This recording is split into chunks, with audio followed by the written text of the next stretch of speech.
Notre Dieu est bon, il est redoutable, il est merveilleux. Le roi des gloires, il est merveilleux. Le Dieu d'amour, il est merveilleux. Alors, bien-aimés, je suis en train... Voilà.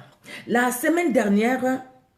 Oui, c'était mercredi dernier, on pouvait continuer ça le lundi, mais au final, je n'ai pas pu. Donc, on le fait aujourd'hui, on continue aujourd'hui pour finir. Nous sommes en train de parler de la persévérance. La persévérance, c'est pourquoi? Parce que dans la vie que nous sommes, notre vie, ta vie et ma vie, si on ne persévère pas, même les étudiants, ceux qui font des études, s'ils ne persévèrent pas, dans ma langue, on dit « aboukibik », donc ils abandonnent les études. Parce qu'à un moment, il a trouvé que c'était dur. À un moment, il a trouvé qu'il n'allait pas arriver. Alors, il a abandonné parce qu'il n'a pas persévéré. Quelqu'un qui fait un travail, quel que soit le travail ou que tu peux faire, si tu ne persévères pas dans ce travail-là, donc tu n'iras pas loin. Parce que dans tout ce que nous faisons, nous rencontrons des obstacles. Pour un élève, pour un étudiant, peut-être c'est les frais scolaires, comme dans nos pays on paye des frais scolaires. Peut-être c'est des devoirs qui sont difficiles, peut-être c'est des matières que nous ne comprenons pas. Donc ça peut nous empêcher d'avancer si on ne persévère pas. C'est pourquoi la Bible nous demande de persévérer. Persévérer dans notre vie spirituelle, dans notre vie physique. Persévérer dans la moisson du Seigneur. La moisson, Jésus-Christ, nous l'avions lu la dernière fois, quand il a vu les gens, la foule qui était venue à lui, cette foule-là était comme une foule qui était sans berger, une foule qui était découragée, une foule qui était dans l'angoisse. Jésus-Christ a eu compassion de la foule et il va s'adresser à ses disciples. La moisson elle est grande, mais il y a peu d'ouvriers. Priez le Père afin qu'il envoie les ouvriers dans sa moisson. Donc la moisson de Dieu est grande. Mais quand nous entrons maintenant dans la moisson du Seigneur, bien-aimés, quelle attitude devons-nous avoir? Donc quand nous entrons dans la moisson du Seigneur, tout doit être rose. C'est-à-dire nous arrivons, tout le monde nous applaudit. Mais non, quand nous entrons dans la moisson du Seigneur, comme dans tout ce que nous pouvons faire sur cette terre de bien-aimés, il y aura toujours des obstacles, il y aura toujours des gens qui diront non, il y aura toujours des gens qui vont nous combattre. Le combat qui sera physique, le combat qui sera aussi spirituel. Spirituellement, nous serons combattus, physiquement, nous serons combattus. Même dans nos vies spirituelles, dans nos vies de prière, quand nous prenons la décision, bien-aimée, de commencer la prière, je me dis, à 5 h du matin, moi, je suis debout. À 5 h du matin, je vais prier. Le combat sera là. Mon propre corps va me combattre. Mes pensées vont me combattre. Donc, voilà, j'aurai des combats extérieurs comme intérieurs. Alors, nous avons parlé, la dernière fois, nous avions parlé de la persévérance. La persévérance, nous avions dit, c'est une qualité. La persévérance, ce n'est pas un défaut, c'est une qualité. D'ailleurs, la persévérance ne peut nous venir que du Saint-Esprit. C'est le Saint-Esprit qui nous donne, qui nous aide à persévérer. Nous avions dit la persévérance, bien-aimée, c'est continuer un effort. Je suis en train de faire quelque chose, mais je trouve que pour cette chose-là, moi, je manque la force. Je trouve que je n'arrive plus à avancer parce qu'au-devant de moi, il y a des obstacles. Mais moi, je vais continuer en dépit de l'opposition parce qu'en fait, je sais ce que je suis en train de faire et je sais là où je vais aller. Je sais là où je vais. Mais si je ne connais pas, si je ne connais rien, comme si vous posez la question à quelqu'un, après ta mort, tu iras où? Après ma mort, j'irai où? Je ne sais pas. Qui sait là où il ira après sa mort? C'est-à-dire que cette personne-là, même sa vie spirituelle, ça sera une vie spirituelle tiède. Parce qu'au fait, il ne sait pas ce qu'il fait. Mais quelqu'un qui sait, dira, moi après la mort, si je mourrais maintenant, je sais que je vais être en repos. Et puis quand Jésus-Christ reviendra au son de la trompette, j'entendrai la voix du Seigneur, je serai ressuscité. Comment tu le sais? Non, la Bible me le dit. Donc j'ai cette assurance. Donc ma vie sur la terre sera, au fait, quelque part, ça sera dicté par mon attitude envers ce que la parole de Dieu me dit. Donc je dois persévérer. La persévérance, c'est le fait de continuer un effort jugé difficile, de continuer malgré l'opposition. Ça, nous avions dit ça la dernière fois. Nous avions dit qu'il faut persévérer dans l'amour parce qu'on n'aime pas toujours, c'est pas toujours facile d'aimer même les personnes qui vous font du mal, bien-aimés. C'est pas toujours facile. Alors, la dernière fois, nous avons parlé des obstacles dans l'œuvre de Dieu parce que nous avons parlé de la persévérance dans la moisson du Seigneur. Et dans ces obstacles, nous sommes allés dans le livre de Néhémie. Nous avions pris l'exemple de Néhémie. Néhémie qui est retourné à Jérusalem, pardon, cette ville sainte, cette ville où le nom de Dieu était invoqué, cette ville qui était pour la gloire de Dieu, mais cette ville qui était détruite, cette ville qui était saccagée par l'ennemi. L'ennemi est venu, il a semé l'ivraie, l'ennemi est venu, il a détruit, l'ennemi est venu, il a découragé, l'ennemi est venu, il a pris ce qui était de Dieu, il a amené ça à Babylone. Mais quand Néhémie va apprendre cela, Néhémie est retourné, Néhémie a commencé la reconstruction. Mais ce n'était pas sans épines la reconstruction qu'il a commencé. Ce n'était pas sans pierre qu'on a jeté sur lui. Ce n'était pas sans obstacles. Il a commencé, il y avait des obstacles, mais Néhémie a poursuivi, Néhémie a continué parce que Néhémie savait. En fait, il savait ce qu'il cherchait. Il savait ce qui était important pour lui. Il savait ce qu'il faisait, Néhémie. Alors, il a poursuivi les efforts.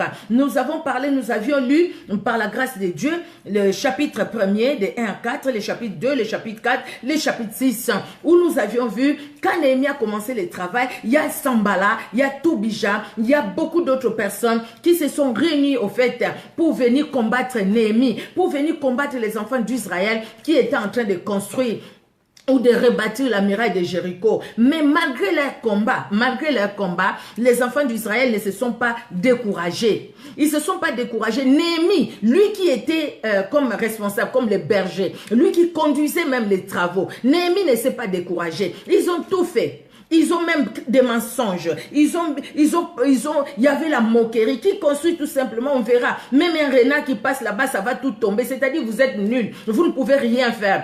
Combien de fois on n'a pas entendu ça? Vous êtes nuls. Qu'est-ce que tu peux faire? Et c'est toi, tu peux apporter la parole. Et c'est toi, tu peux te tenir devant quelqu'un. Les mépris, la colère. Ils étaient en colère contre eux. Bien-aimés, les gens vont te dire, et c'est toi, tu as la vision dans l'œuvre de Dieu. Tu sais ce que tu dois faire. Non, c'est moi qui connais, pas toi.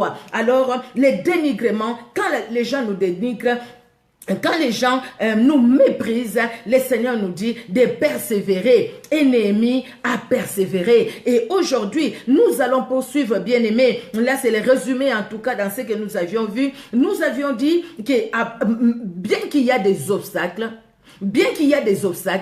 mais il y a des avantages.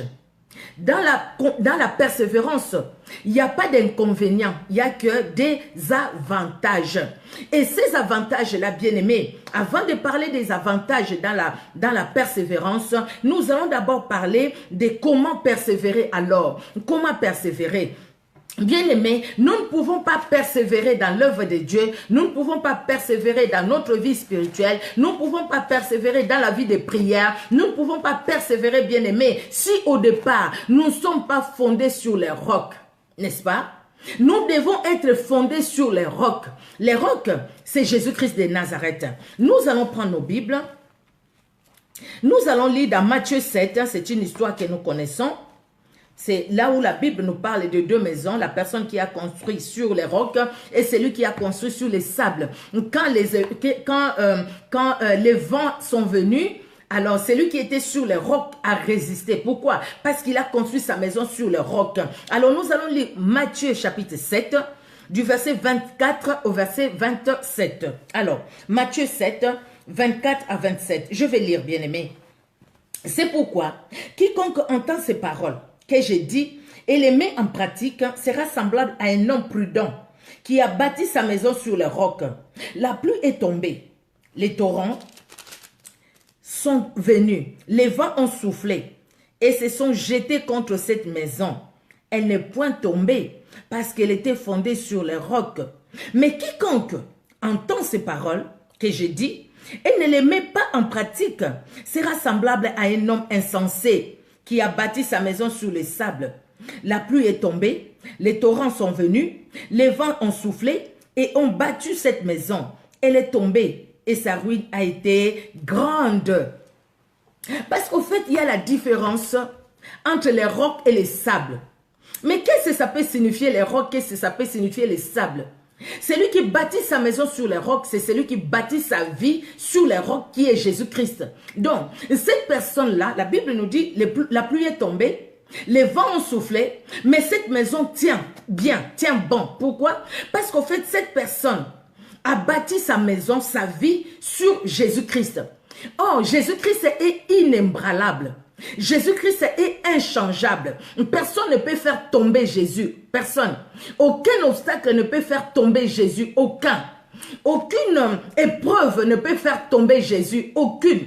Aucune maladie ne peut faire tomber Jésus. Aucune. La mer Rouge n'a pas fait tomber Dieu. Les Jourdains n'ont pas fait tomber Dieu, n'a pas fait tomber Dieu. Le mirail de Jéricho n'a pas fait tomber Dieu. Goliath n'a pas fait tomber Dieu. Tes problèmes, mes problèmes ne feront jamais tomber Dieu. Tes difficultés, mes difficultés ne feront jamais tomber Dieu.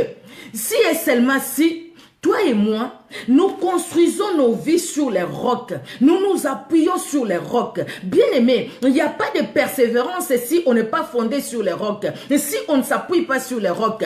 Si on ne s'appuie pas sur les rocs, on sera comment s'appelle la rivale comment s'appelle la maman de Samuel, Anne. Hein? On sera comme elle, bien-aimée. Pénina, voilà. La Pénina, j'ai cherché les noms. Pénina, on sera comme Pénina. Donc ces arbres-là qui flottent dans l'eau, qui sont faibles, nous serons comme ça, bien-aimés. Nous serons comme ça. Parce qu'en fait, on sera emporté à tout vent de doctrine. La personne qui nous dira pour que tu résistes, pour que tes problèmes finissent, il faut que tu fasses ci. On le fera. Il faut que tu ouvres la bouche, je vais mettre l'eau qui sort de ma bouche, tu le feras. Il faut que tu enlèves ton slip, tu le feras. Il faut faire ceci, il faut faire cela, tu le feras. Il faut que tu ailles brouter l'herbe, tu le feras. Parce que tu n'es pas fondé sur les rocs. Mais celui qui est fondé sur les rocs, même quand le vent souffle, la personne dit, le vent souffle, mais c'est un vent qui va passer. Parce que moi, je connais Jésus. Je le connais. Les gens vont dire, mais tu es fou, tu es folle. Malgré ce que tu vis, oui, je ne suis pas fou, je ne suis pas folle. Mais je sais, je connais ce Dieu-là. Je sais qu'il interviendra. Le dernier, il interviendra. Parce qu'il est le rédempteur de ma vie. Fonder sa vie sur les rocs, fonder sa vie sur la parole de Dieu, fonder sa vie sur les rocs, fonder sa vie sur ainsi dit l'Éternel. Le monde parlera, ainsi dit les hommes, ainsi dit moi-même, ainsi dit ma chair. Mais si je fonde ma vie sur ainsi dit moi-même, je vais couler. Si je fonde ma vie sur ainsi dit le monde, ainsi dit les hommes, ainsi dit mon oncle, ma tante, mon père ou ma mère, je vais couler.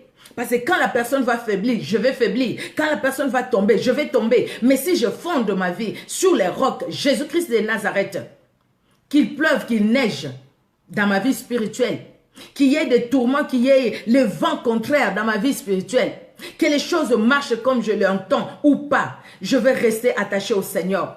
Parce qu'au fait, et je vais persévérer dans ma voie, comme Job et comme Paul. Nous allons persévérer, comme Daniel, comme Shadrach, Meshach, Abednego, comme tous ces serviteurs de Dieu, comme Abraham, comme Moïse, nous allons persévérer, bien-aimés. Alors, nous voulons persévérer dans la moisson, dans la vie du Seigneur. La deuxième chose à faire, bien-aimés, nous devons chercher à marcher par le Saint-Esprit. Sans le Saint-Esprit, nous sommes rien.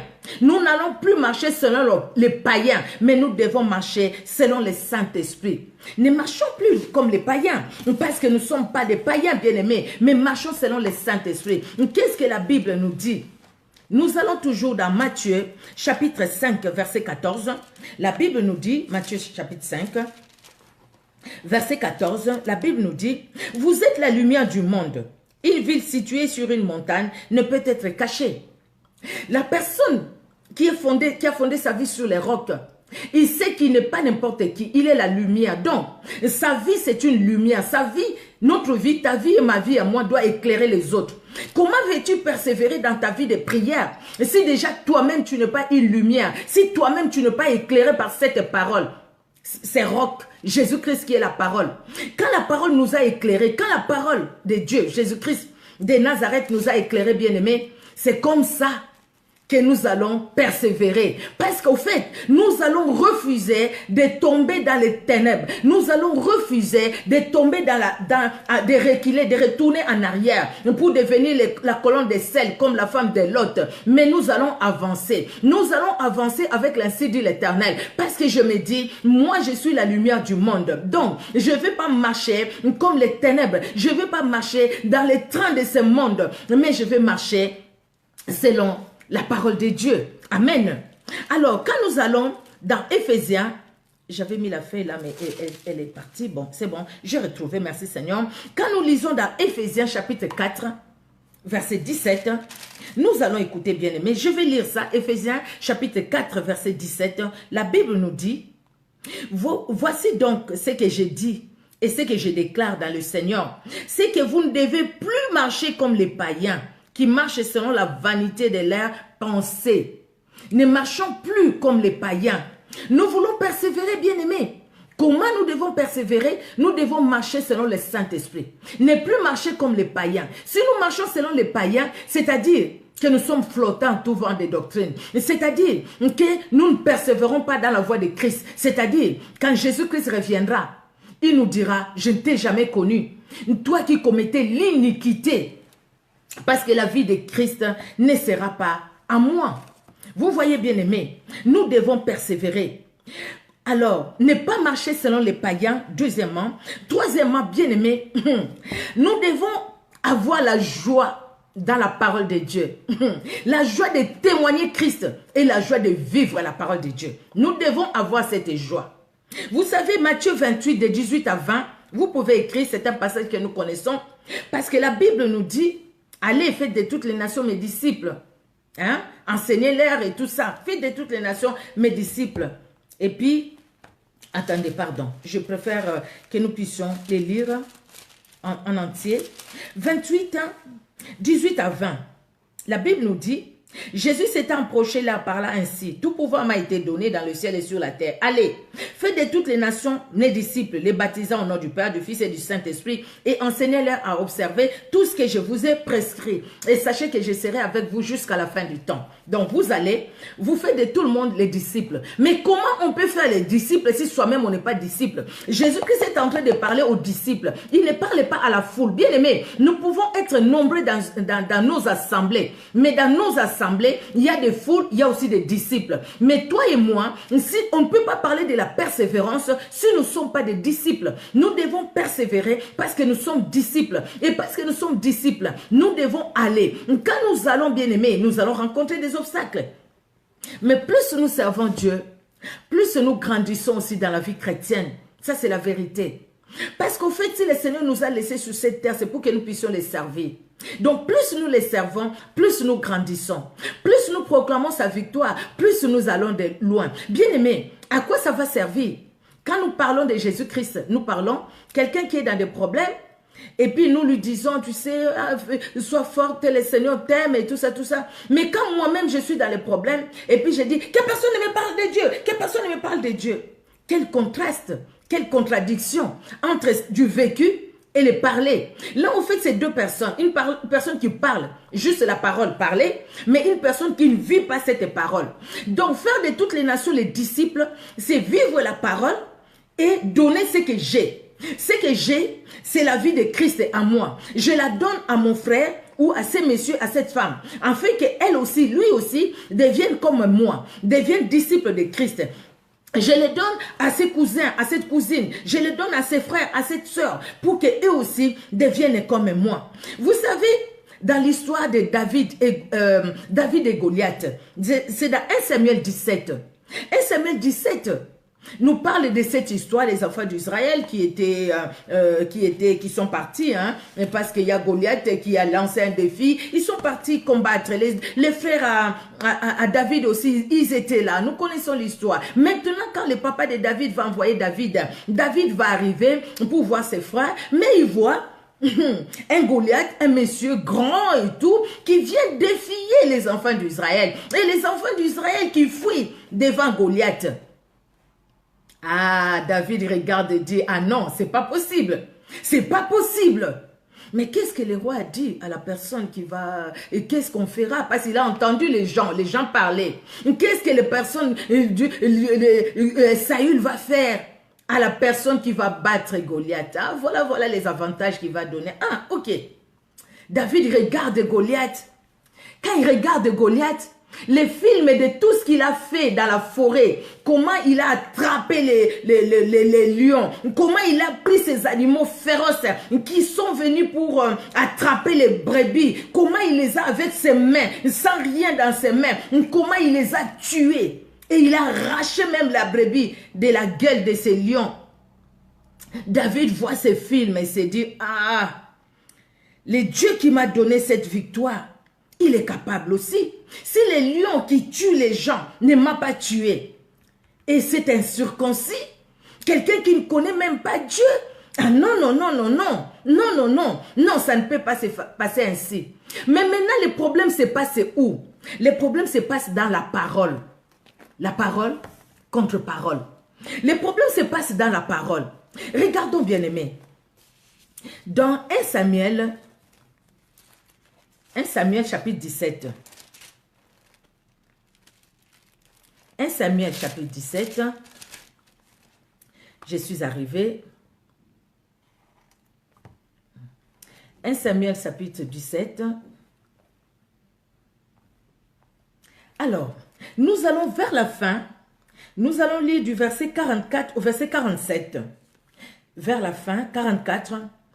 Et il ajouta, là c'est Goliath qui parle, il dit parole contre parole. Vous savez, comment persévérer, bien-aimés?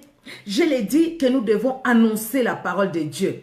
Nous devons montrer aux gens qui nous entourent, qui sont tout autour de nous, que la parole de Dieu, elle est réelle.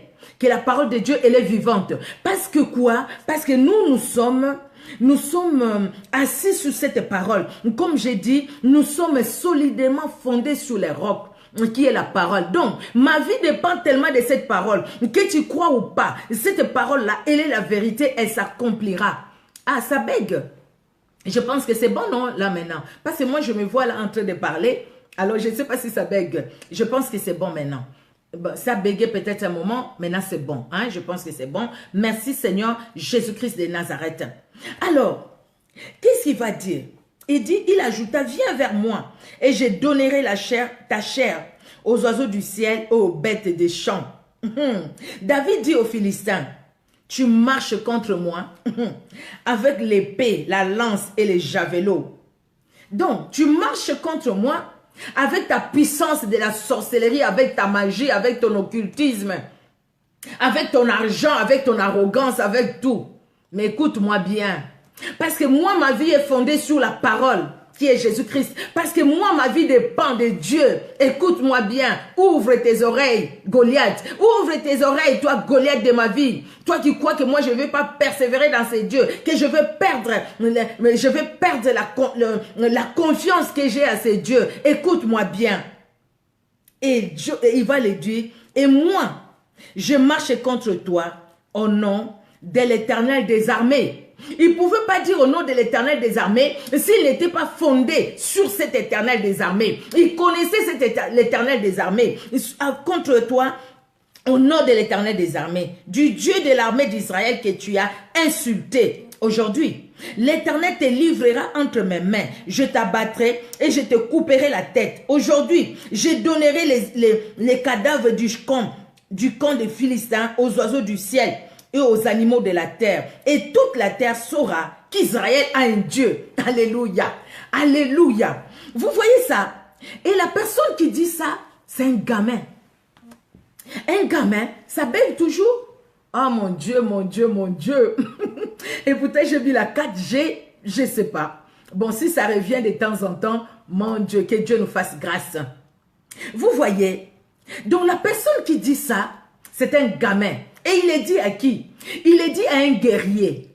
Quelqu'un qui était dans les combats. Quelqu'un qui a défié même les guerriers qui étaient là. Les plus grands que David. David leur dit, écoutez, toi tu marches avec moi, tu marches devant moi. Dans ce que tu as. Tu regardes ce que tu as et ce que tu es. Mais moi je marche devant toi. Pas par moi-même. Parce que je n'ai rien moi David. Mais je marche devant toi au nom de celui que tu as injurié, au nom de l'Éternel des armées, au nom de ces dieux sur qui je compte, sur qui je m'appuie, au nom de ces dieux-là. Et nous connaissons les restes. Une pierre qui symbolise la parole. Comment est-ce que la pierre, la parole, peut aller détruire le monde des ténèbres, peut aller détruire, bien aimé, les forces de l'ennemi, la parole? Comment est-ce que ça peut détruire si nous ne persévérons pas dans cette parole-là? C'est très important, bien aimé, parce que si nous connaissons la parole qui est Jésus-Christ, nous nous fondons notre foi sur cette parole. La foi ne peut venir que de cette parole. Et si la foi vient de notre expérience, nous allons finir comme Goliath, parce que Jésus-Christ va nous régner. Mais si notre foi est fondée sur, pas sur notre force, mais sur la parole, qui est le roc, bien-aimé. Notre foi est fondée sur les rocs.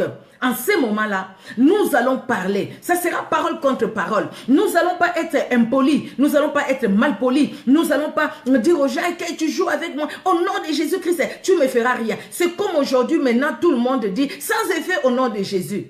Sans effet au nom de Jésus en fonction de quoi? Tu es basé sur quoi? Tu es appuyé sur quoi? Tu vas dire sans effet au nom de Jésus. Les démons te regardent comme ça, ils se moquent de toi. Et ils disent, regardez cette personne. Jésus, là, on le connaît. Et lui, qu'est-ce qu'il est? Elle, qu'est-ce qu'elle est? Elle n'est rien. Et ils vont faire comme les fils de Séva. On connaît Paul, on connaît Jésus, mais toi, on ne te connaît pas. Bien-aimés dans le Seigneur, notre Dieu nous aime et il est merveilleux. Nous devons persévérer et dire au Seigneur, sans toi, nous ne sommes rien. Et témoigner cette parole. Parce que David a témoigné la parole.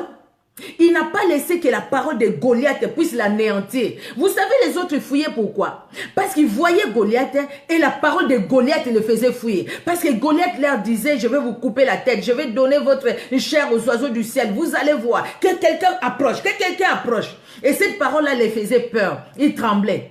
Parce qu'ils n'étaient pas appuyés. Ils connaissaient les dieux. Ils les connaissaient. Mais ils ne les connaissaient pas dans sa dimension de l'éternel chef de l'armée. L'armée, le chef de l'armée de l'éternel qui pouvait descendre et combattre. Mais David, lui, il les connaissait. Par expérience dans ce qu'il était comme berger. Il s'est dit, si l'éternel est mon berger, alors qu'est-ce que je peux manquer? Qu'est-ce que je peux manquer? Il est mon berger. S'il m'a délivré là-bas dans la forêt où j'étais seul, jeune que je suis, devant ces animaux féroces. Mais qu'est-ce qu'il ne peut pas faire devant cet incirconcis? Donc, moi je m'avance. Au nom de l'Éternel des armées, je m'avance moi. Et je sais que la victoire est mon partage. Je sais que moi, j'aurai la victoire. Et je vais être dans la victoire. Bien-aimés, nous devons témoigner Christ avec zèle, avec détermination. Nous n'allons pas aller nous-mêmes avec des doutes. Je dis la parole de Dieu et puis après, si je trouve que la situation ne change pas, et puis après je change moi. Je commence à dire, ah, peut-être que je m'étais trompé. Cette parole-là, peut-être c'était que pour Moïse et les autres. Mais nous aujourd'hui, il faut voir, hein, on commet tellement beaucoup de péchés que Dieu n'agit plus. Hein, il n'agit plus comme il agissait avant. C'est faux. Dieu agit toujours pareil. Comme il agissait avant, c'est comme il agit aujourd'hui. À l'époque, les gens faisaient du péché aussi comme nous. Mais ce que le Seigneur veut, que notre vie ne reste pas dans le péché, mais au contraire, nous tournons les regards vers lui. Nous devons parler de Christ avec détermination. Quand nous-mêmes nous sommes déterminés, bien-aimés, c'est ça au fait la persévérance. Nous sommes déterminés dans ce que nous disons et dans ce que nous faisons. Quand même les vents seront contraires, nous allons demeurer dans ce que nous disons et dans ce que nous allons faire, bien-aimés. Et ce que nous devons encore faire, bien-aimés, comment persévérer? Nous ne devons pas reculer devant les épreuves. Ne reculons pas. Les épreuves viendront. À l'exemple de Néhémie, Esdras, nous avions lu. Ne reculons pas. À l'exemple de Daniel et les autres. Ne reculons pas devant les obstacles. Les obstacles sont notre lot. C'est dans le lot de notre vie sur cette terre. Les épreuves viendront. Bien-aimés, nous allons traverser les déserts. Dans les déserts, nous allons comprendre que la manne peut descendre du ciel. Dans les déserts, nous allons comprendre que du rocher, l'eau peut sortir. Dans les déserts, nous allons comprendre que même les serpents, si les serpents m'ont mordu et que je regarde à Jésus-Christ, j'aurai la vie. Les morsures du serpent ne me donneront pas la mort. C'est dans les déserts. Dans les déserts, je connaîtrai que j'ai des faiblesses. Et dans mes faiblesses, je peux retourner. Je peux parler mal. Mais si je tourne mes regards vers le Seigneur viendra à mon secours. Dans les déserts, bien-aimés, les déserts, c'est dans notre vie spirituelle. C'est une école. Les déserts, c'est une école où nous apprenons la grandeur de Dieu. Nous apprenons la puissance de Dieu. Où nous vivons la main de Dieu telle que nous l'avons jamais vue. Si les enfants d'Israël n'étaient pas passés par les déserts, ils n'allaient pas connaître la manne. Ils n'allaient pas manger les cailles. Ils n'allaient pas boire l'eau sortie du rocher. Ils n'allaient pas les voir. Je ne sais pas s'ils sont passés par les déserts. Et dans les déserts là, le Seigneur s'est révélé à eux. Donc, bien-aimés, ne reculons pas. Nous voulons persévérer. Dans les épreuves, persévérons quand même.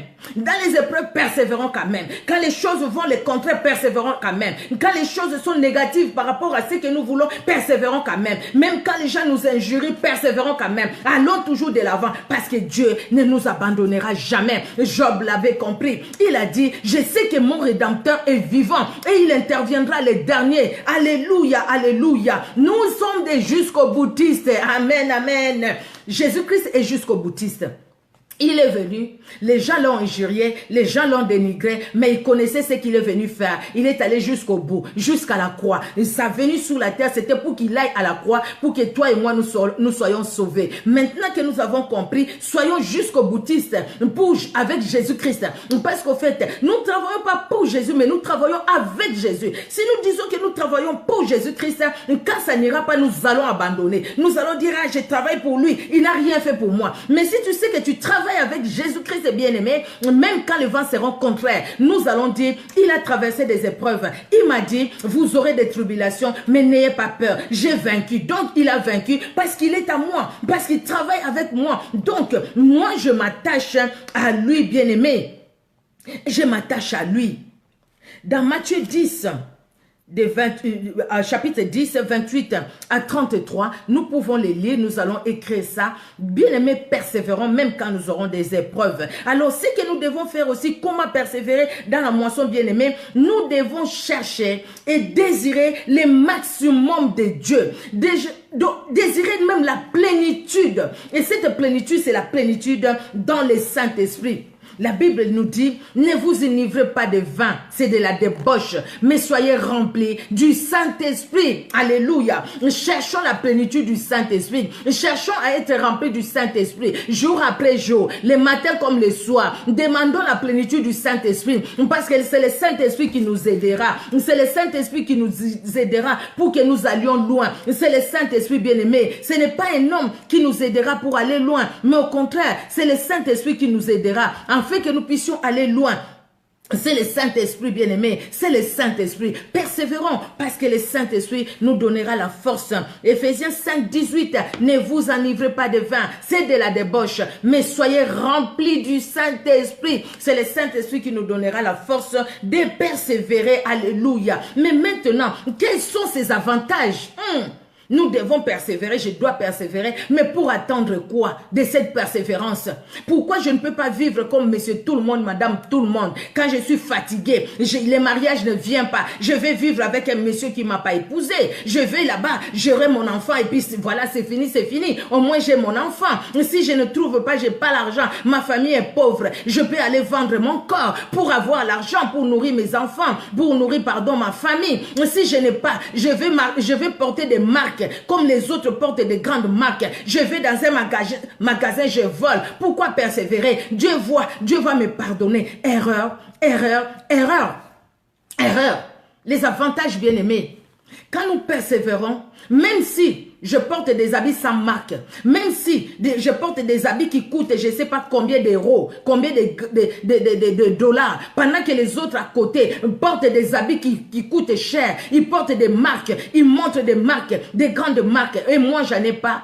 Je vais persévérer parce que je me dis, il y a un temps pour tout. Le Dieu qui m'a appelé, il sait pourquoi il permet maintenant que je porte ces habits-là. Et quand ça sera son temps, quand il le voudra, il me donnera ce qu'il me donnera. Parce que je vais m'attendre à Dieu. L'avantage, bien aimé, de persévérer dans les biens, de persévérer dans la vie chrétienne, de persévérer dans la vie spirituelle, de persévérer dans l'œuvre de Dieu, de persévérer dans notre vie de prière, de persévérer dans la sanctification, de persévérer, bien aimé, dans l'amour pour Dieu, l'amour pour les autres, bien aimés. L'avantage, parce que si nous persévérons, au fait, nous allons demeurer dans le plan de Dieu. Nous n'allons pas sortir du plan de Dieu. Or, demeurer dans le plan de Dieu, c'est avoir la vie. La vie sur cette terre et la vie éternelle. Demeurer dans le plan de Dieu, c'est donner la joie au Saint-Esprit. Et Dieu dira, tu as vu mon serviteur, tu as vu ma servante. Il n'y en a pas un qui est comme lui, comme il a témoigné Job. Dieu nous témoignera. Dieu nous défendra. Il prendra notre cause parce que nous allons demeurer dans son plan. Nous n'allons pas sortir du plan de Dieu. Quand on ne persévère pas, on sort du plan de Dieu. On fait des bêtises. On fait des choses qui ne glorifient pas Dieu. Mais quand nous persévérons, bien aimés, nous demeurons dans le plan de Dieu. Alléluia. Nous demeurons dans le plan de Dieu. Nous demeurons dans le plan de Dieu. Demeurer dans le plan de Dieu, c'est avoir la vie éternelle. Demeurer dans le plan de Dieu, c'est avoir une vie de paix, une vie de joie. Même quand tu seras dans les épreuves, il y aura la paix, il y aura la joie. Parce que Jésus-Christ l'a dit, il nous donne la paix que le monde ne peut pas nous donner. Demeurer, bien aimé, persévérer. Quand on demeure dans les plans de Dieu, on voit les choses comme Dieu le voit. Nous aurons la vision céleste. Et nous avons la vision céleste. Quand on ne demeure pas dans les plans de Dieu, on a une vision terrestre.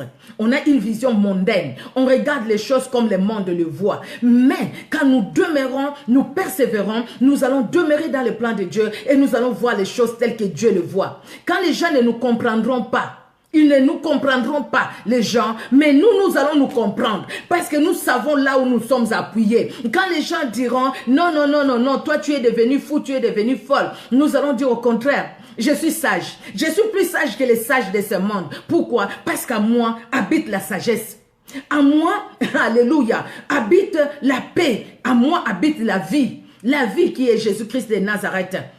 Nous allons demeurer dans la vision de Dieu. Nous allons voir les choses comme Dieu le voit. Bien-aimés, si nous demeurons dans les plans de Dieu, nous allons aller là où Dieu veut que nous allons être, là où Dieu veut que nous soyons.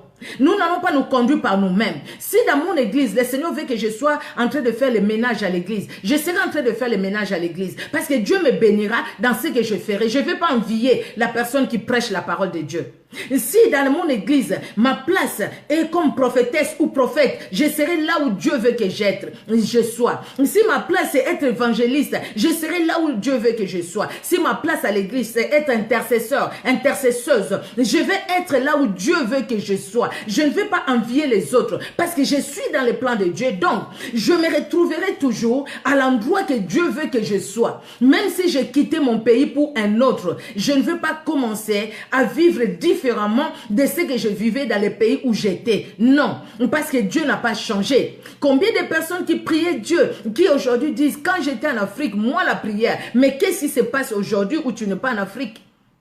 Pourquoi aujourd'hui tu n'es pas en Afrique? Tu ne vis pas comme tu vivais quand tu étais en Afrique. Tu ne vis pas cette vie spirituelle comme quand tu vivais quand tu étais en Afrique. Bien-aimés, nous devons les avantages, nous allons demeurer dans les plans de Dieu. Nous allons demeurer dans la vision de Dieu. Alléluia. Oh mon Dieu. Demeurer dans la vision de Dieu. Voir les choses telles que Dieu le voit. Bien aimé, quand tout le monde va commencer à se lamenter parce que cette situation, elle est. Mais toi, tu regardes et tu souris et tu dis, mais pourquoi vous vous lamentez? Mais ça, c'est rien. Le Seigneur les gens peuvent même vous lapider comme ils ont lapidé Étienne. Étienne dit, oh, je vois les ciels ouverts. Je vois Jésus-Christ assis, debout pas assis, debout à la droite de Dieu. Alléluia. Les gens l'ont encore lapidé encore plus.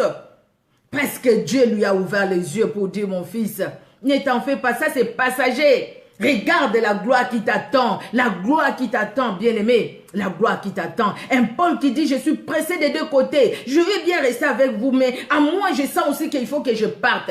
Bien-aimé, Paul Pierre a dit, la gloire qui nous attend n'est pas comparable aux épreuves que nous vivons aujourd'hui.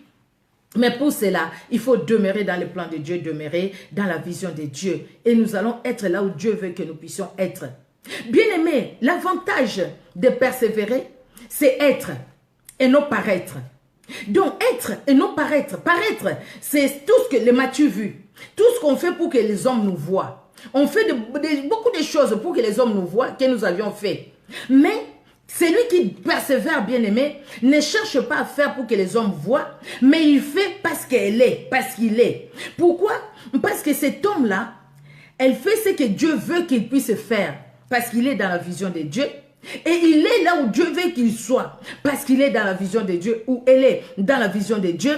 Ces hommes-là ne vivent pas selon eux, ou ces femmes ne vivent pas selon eux, mais vivent selon Dieu. Donc, dans ce qu'ils cherchent, dans ce que nous cherchons dans notre vie, c'est la gloire de Dieu. Nous ne cherchons pas notre propre gloire, mais nous cherchons la gloire de Dieu. Bien-aimés, dans tout ce que nous faisons, nous cherchons la gloire de Dieu. Ça, c'est ce que la Bible nous montre. Et c'est vrai, nous cherchons la gloire de Dieu. Bien-aimés, quand nous persévérons, nous avons l'assurance de vivre avec Christ parce que nous persévérons. Nous avons cette assurance de vivre avec Jésus-Christ parce que nous persévérons. Bien-aimés, quand nous allons dans le livre de Josué, Josué au chapitre 11, là aussi, nous voyons quelques caractéristiques de la persévérance ou les avantages de la persévérance. Je suis chapitre 11.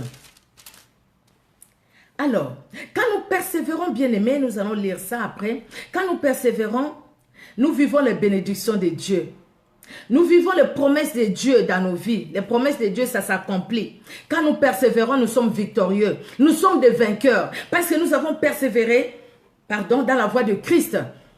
Nous sommes vainqueurs. Nous sommes victorieux. Et c'est vrai. C'est la vérité. Parce que nous persévérons, bien-aimés. Le Seigneur sera toujours avec nous et il nous fortifie. Quand il y aura des combats, le Seigneur lui-même apparaîtra pour nous dire, n'aie pas peur, je te fortifie. Je suis le chef de l'armée de l'Éternel. J'arrive maintenant. Je viens à ton secours. Je ne te délaisserai point. Je ne t'abandonnerai jamais. La Bible nous le dit. Bien-aimés, dans Josué 11, de 15 à 19, nous lisons ceci. Josué exécuta les ordres de l'Éternel à Moïse et son serviteur et de Moïse à Josué. Il ne négligea rien de tout ce que l'Éternel avait ordonné à Moïse. C'est ainsi que Josué s'empara de tous ces pays, de la montagne, de tous les midis, de tous les pays de Gozen, de la vallée, de la plaine, de la montagne d'Israël et de ses vallées. Parce qu'il a obéi et il a persévéré dans son obéissance. Dieu lui a donné la victoire sur tout. Dieu a accompli ce qu'il avait promis à Moïse. Il a accompli par Josué. Dieu a donné. Depuis la montagne nue qui s'élève vers Séir jusqu'à Baal-Gad dans la vallée du Liban au pied de la montagne d'Hermon. Il prit tous les rois, les frappa et les fit mourir. La guerre qui soutint Josué contre tous ces rois fut de longue durée. Il n'y eut aucune ville qui fit la paix avec les enfants d'Israël, excepté Gabaon, habité par les Éviens, et ils les prirent tout en combattant.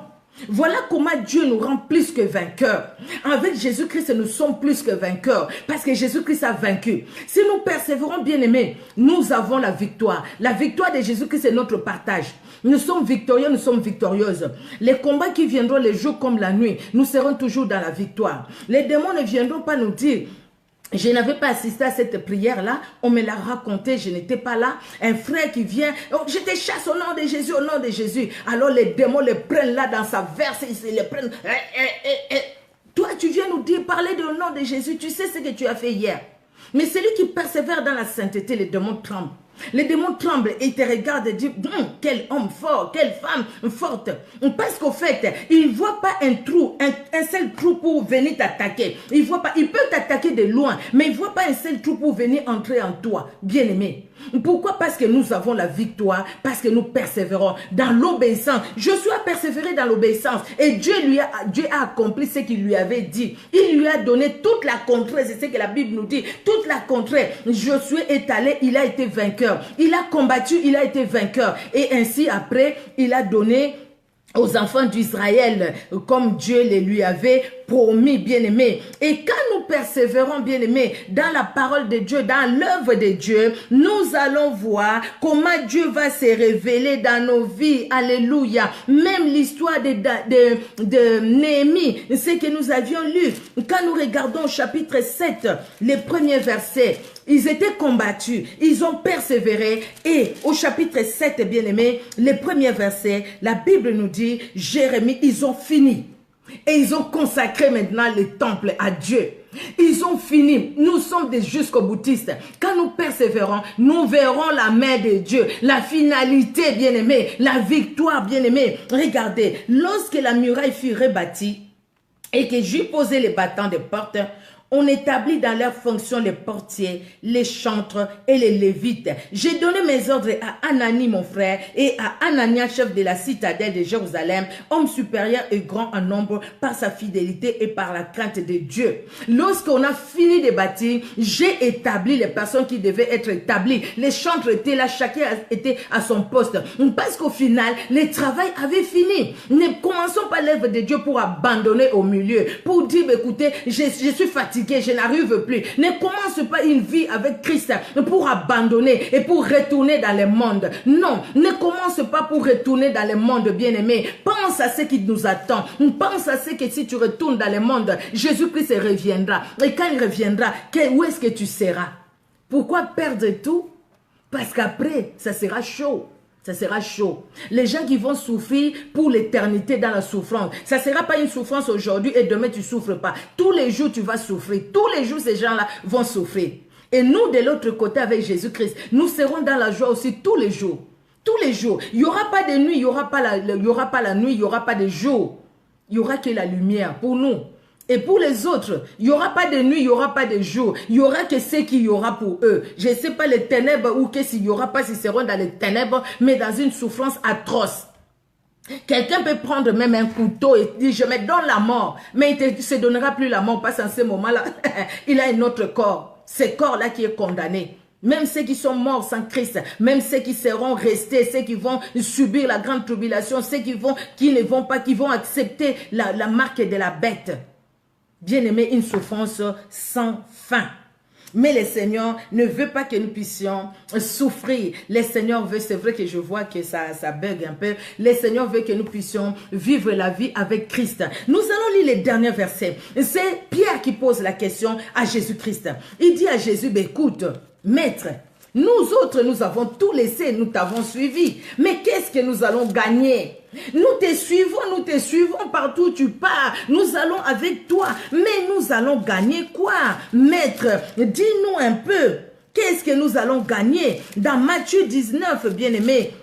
Matthieu 19, c'est le dernier verset. De 27 à 29, c'est très court. 19, 27 à 29, la Bible nous dit...